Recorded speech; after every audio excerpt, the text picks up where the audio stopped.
Hi there, welcome to the Golf Shack. Delighted to say this morning I'm joined by Dan Murphy, our editorial director, golfing overlord and ping guru. He's been playing ping clubs for 45 years now, is that right? Why that, James? But basically, yeah, Dan's always played ping, gets on really well with them, and we're really excited because he's going to tell us all about the i200 irons. You may have seen him on social media, but we can tell you all the details now.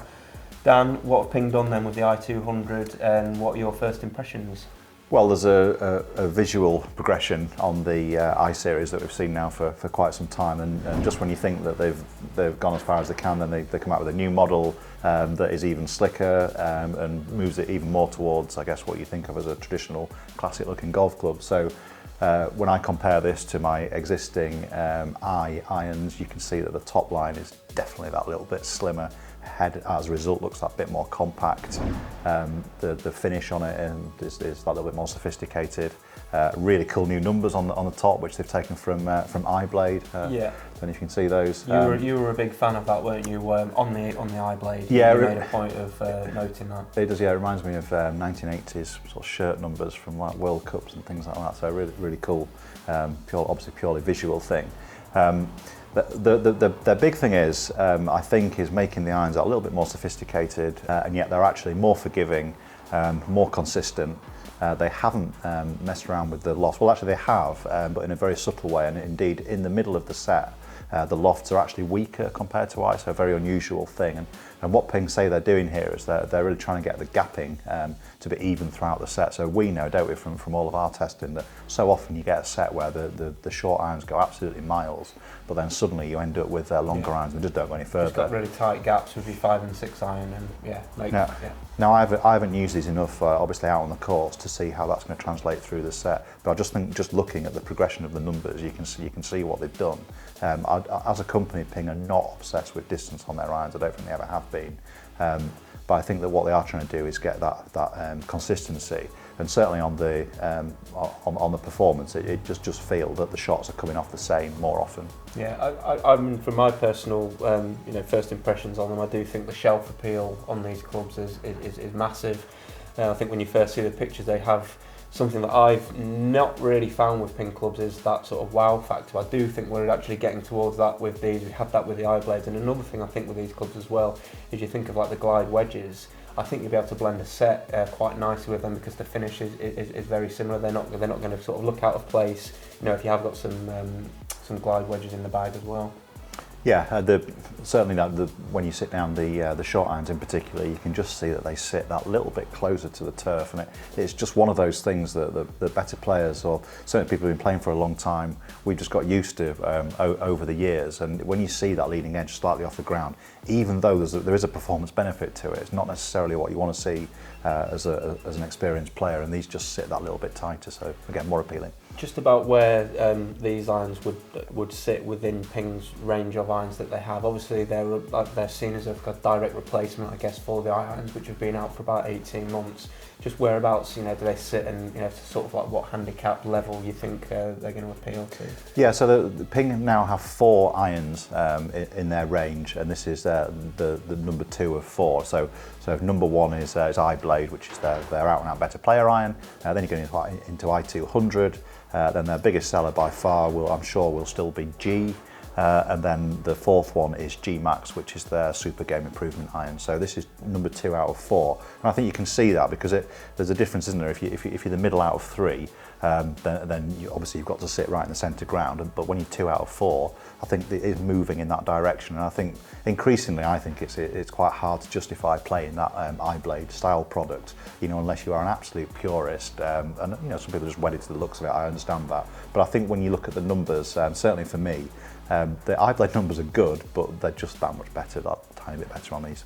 Yeah, and I think as golf clubs have developed over the years, I'm sure there's probably a hell of a lot more forgiveness in that club than there probably even was in like the game improvement clubs from 5 or 6 years ago. So the trade-off isn't as big for something that looks nice, because I'm guessing that, like with the eyes, you can see there that there's sort of like the weight around the bottom. It looks like there's you're going to get some decent performance out of those, even if you don't quite hit it out the middle.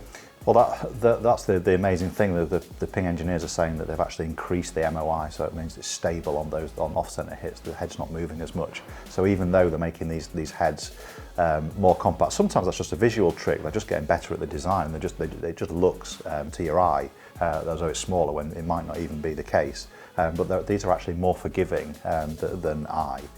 Even though they look as though they've moved towards iBlade in terms of the way they appear. So it's pretty clever, really. Good stuff, right? Well, I think that's enough from us on the tech and the looks. We want to see how they perform. We want to get you hitting some shots on Trackman. Yeah, it'd be really interesting to see how you get on with these, because you have been, having some success with your eyes. You know what you're looking for with your 7-iron numbers. We'll hit some 7-irons in the i200 and see how it performs. Okay then, Dan, so we've got you ready to go there with the i200 7-iron. Custom fit. That's right, yep. Yep, you went to Torex to get fitted into that, is that right? That's right, yeah, been to Torex in Wigan to get fitted into those, so good to go. Cool, and what is the shaft? It's a Nippon... Yep, so this is a Nippon NS Pro Modus 3 120 in X. Good stuff, and in terms of your 7-iron, what are you looking for in terms of numbers, and what are you looking for in a sort of a ball flight? Do you want to see it high, or do you want a sort of a lower one? Well, I would say that generally speaking, tend to hit it a little bit too high, so I'm hoping that this shaft is going to control the spin a bit for me. Good 7-iron for me is going to be somewhere around the 165 mark, I would expect, so we'll see how it compares. Yep, let's fire away. We've got the same shoes on today, that's a bit embarrassing. Smart though. Yep, very smart. Yours are a little bit cleaner than mine.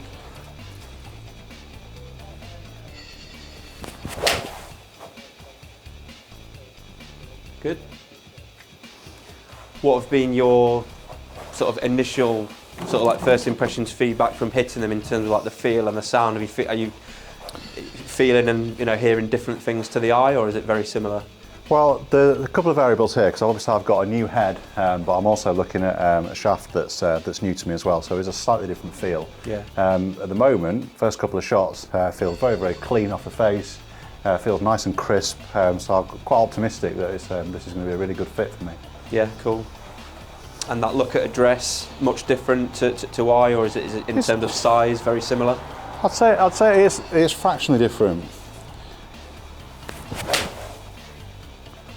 So I think that if you're coming from an I into i200 as I am, the change is relatively subtle. I can point a few things out, but relatively subtle. But I'm guessing that probably for most of you, you're likely to be coming from maybe i25 or i20, and I think you are going to notice quite a significant transition as this starts to look more like perhaps a Titleist or a Mizuno, more like a traditional iron, and probably less like some people think Ping irons look like as time goes on.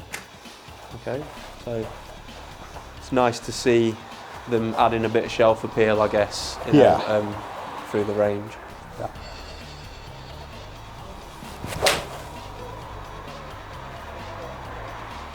Pretty good. That sort of height, is that the height that you're used to seeing? Because that seems fairly high, or is that a little bit even lower than what you'd normally expect? No, so that's pretty much what I'd expect. The key thing for me is what it's spinning like, and if it's still going forward. That was a bit lower. That was a bit of a thin, you see. Yeah, so I think we'll discount that one. That's probably take that one out. Come that was a bit quite low on the face. Yeah.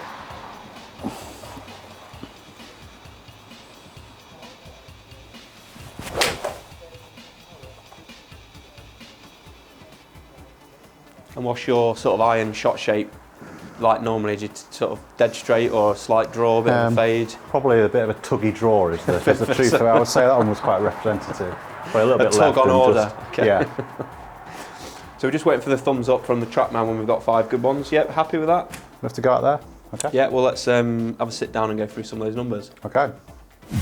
Okay then, Dan, so let's have a look at the numbers here with the i200. And well, first thing I would point out is that it's nice and consistent. Yeah. Your furthest yardage and your worst shot, not, only 5 yards in there, so that's pretty solid, isn't it? It's good for you to know. Big thing that you've always, been looking for, chasing with the fitting, was the spin. So looks like you've got that, ticking the box around the 6,000 mark there.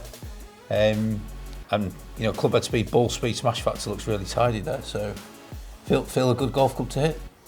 Yeah, it does. Yeah, it feels to me that 6,000 for a 7 iron is sort of somewhere. I think I want it to be in the high fives, don't I? For a 7 iron feels about right to me.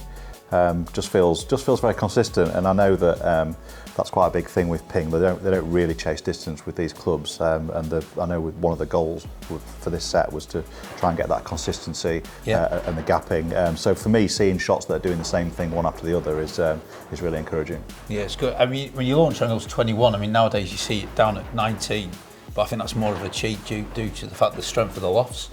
I mean, when I first started fitting, it was always 20, 21 was the perfect number with a 7 iron. So, that's a tidy number for me, and you're still getting a really good carry out of it, which is something that you're controlling. So, it looks like it's a good solid product. Yeah. How does it sit? In terms of the offset. Well, I think that the look is always developing on Ping I-Series irons, and I think that if you look compared to the old model, when you put them down next to each other, you can see that top line is a little bit thinner, head just looks a tiny bit more compact, it feels like it sits just that bit tighter against the turf. Yeah. So I think these are all things that better players appreciate. Yeah. And I think you can see that if you want to play iBlade, great, but if you're just looking for something that offers you that bit more forgiveness, a bit more distance, a bit more consistency, but still looks like something you want to put down, then I think that's where i200 is going to hit the spot. Okay, so it ticks a box for you. Yeah. Great stuff, all right. Thanks for that, Dan. And well, hope you enjoyed that video, and we'll see you again soon. I hope you enjoyed that video. Look out for more videos at the Golf Shack Academy. Like us on Facebook, send us a tweet, subscribe to our YouTube channel, and we look forward to seeing you again soon.